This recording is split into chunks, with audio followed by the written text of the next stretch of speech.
Қайырлы күн баршаңызға достар. Бүгін сіздермен Перизат.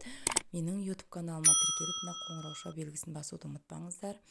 Өте жұмсақ болып жасалынатын керемет шелпек рецептісімен бөліспекшімін. Ниетімізді қабыл етсін. Осылай мен бүгін иіс шығардым.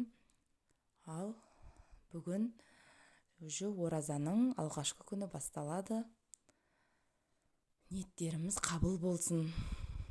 Осылай барлығын уже құйып алдым. Сүтімізді, жылы сүтімізді, жылы суымызды, тұзымызды салып, шекерімізді салып,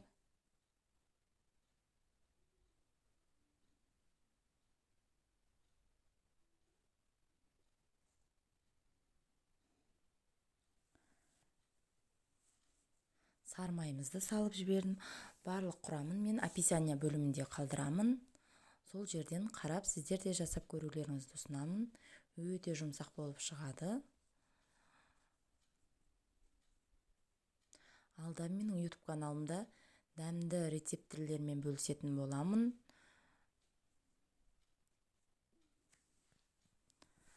Осылай жұмыртқамызды салып, бір жұмыртқа сұйық майымызды құйып, кішкене сұйық майын алып қалдым.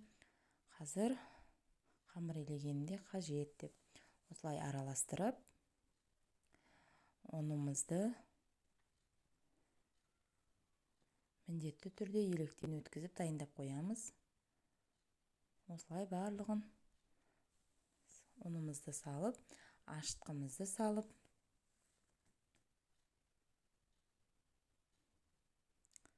ұнымызды салып, қолымыздың көмегімен қамырымызды жұмсақ қылып илеп аламыз.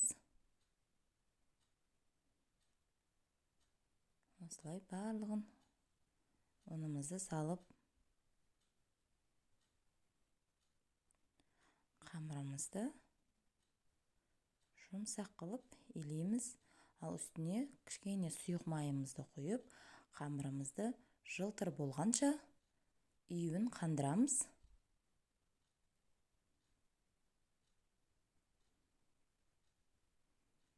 Осылай жұмсақ көріп тұрғандарыңыздай менің YouTube каналыма тіркеліп, мына қоңырауша белгісін басуды ұмытпаңыздар. Ал енді мен бұны жарты сағатқа ашытып қойдым, бетін жауып. Міне ашыған қамырымыз көріп тұрғандарыңыздай өте керемет болып көтерілген.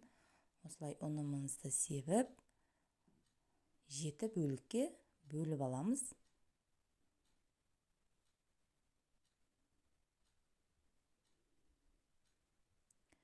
Алла ниетімізді қабыл қылсын. Осылай 7 шелпек тез істеп тұрғанымыз өте жақсы өзімізге.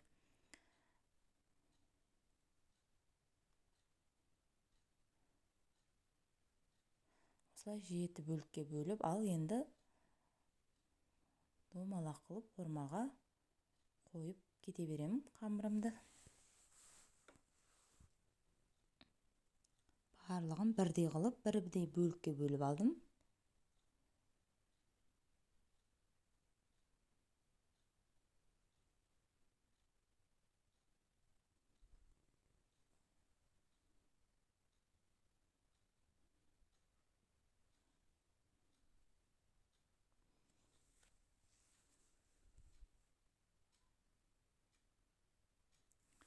Осылай міне 7 бөлікке бөліп, ал енді қамырымызды жаямыз.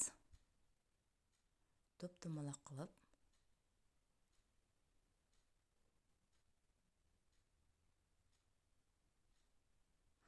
Қалың емес, әрі жұқа емес. Әдемі қылып жайып алдым. Ал мен бұларды 10 минут немесе 15 минутқа барлығын бетін жауып, қамырымды демалдырып қоям, жайып болған екен.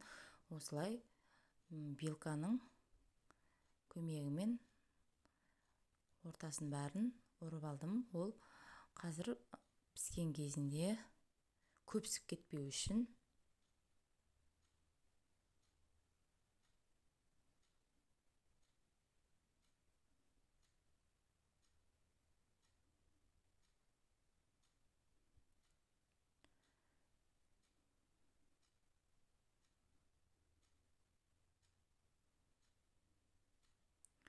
Ал сол арада мен майымды қыздырып қойған едім.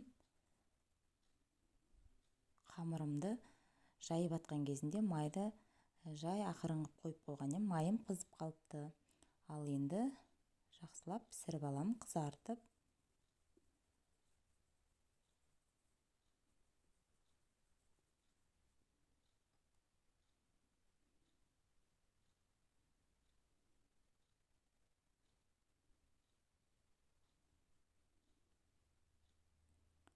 Ал екіншісін де осылай пісіріп аламыз. Ортасын басып пісіріп атырым, сініп кетпеу үшін.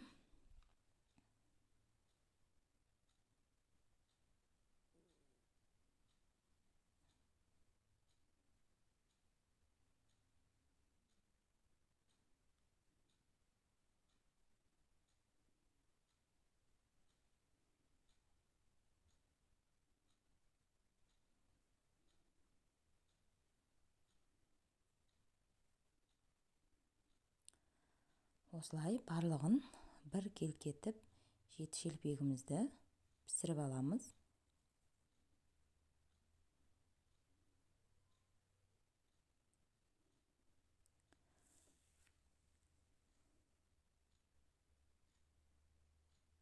Осы рецептімен жасауды сіздерге ұсынамын. Өте дәмді болып шығады. Ал міне 7 шелпегіміз.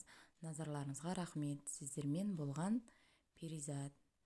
Менің YouTube каналым арқылы көре аласыздар. Менің YouTube каналым тіркеліп, лайк басып, қоңырауша белгісін басып кетуді ұмытпаңыздар.